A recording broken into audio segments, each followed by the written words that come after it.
ನನ್ ಮಾನ ಮರ್ಯಾದೆ ತೆಗಿಕೆ ಹಿಂಗ್ ಮಾಡ್ತಾನಣ್ಣ ಇವನು. ವಾವ್, ಮಾನ ಮರ್ಯಾದೆ ಬಗ್ಗೆ ನೀನೇ ಮಾತಾಡ್ಬೇಕು ಬಿಡು. ಚಿಕ್ಕಪ್ಪ, ಮೊನ್ನೆ ಪುಷ್ಪ ಆಂಟಿ ಮನೆಗೆ ಹೋದಾಗ ಏನ್ ಮಾಡಿದಳು ಗೊತ್ತಾ ಇವಳು? ಐಸ್ ಕ್ರೀಮ್ ಡಬ್ಬ ಖಾಲಿ ಆಗಿದೆ, ನಾನೇನ್ ಯೂಸ್ ಮಾಡಲ್ಲ, ನಿಮ್ಗೆ ಯಾರಿಗಾದ್ರೂ ಬೇಕಾದ್ರೆ ತಗೊಂಡ್ ಹೋಗಿ. ನಮ್ಮ ಮನೇಲೆಲ್ಲ ಸ್ಟೀಲ್ ಡಬ್ಬಿನೇ ಯೂಸ್ ಮಾಡೋದು, ಈ ತರ ಪ್ಲಾಸ್ಟಿಕ್ ಬಾಕ್ಸ್ ಎಲ್ಲ ಯೂಸೇ ಮಾಡಲ್ಲ.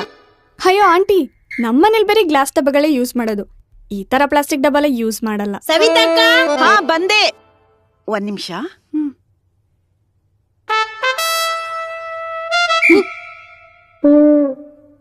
ಡಬ್ಬ ನಂಗ್ ಬೇಕು. ಡಬ್ಬ ನಂಗ್ ಬೇಕು. ನಿಂಗ್ ಗೊತ್ತು ತಾನೆ, ನಮ್ಮನೇಲಿ ಎಕ್ಸೋ ಡಬ್ಬಿ ಖಾಲಿ ಆದ್ರೂ ಬಿಸಾಕಲ್ಲ, ಅದ್ರಲ್ಲಿ ಏನಾದ್ರೂ ತುಂಬಿಸಿರ್ತೀನಂತ. ನಿನಗೂ ಗೊತ್ತು ತಾನೆ, ನಮ್ಮನೇಲಿ ವ್ಯಾಸ್ಲಿನ್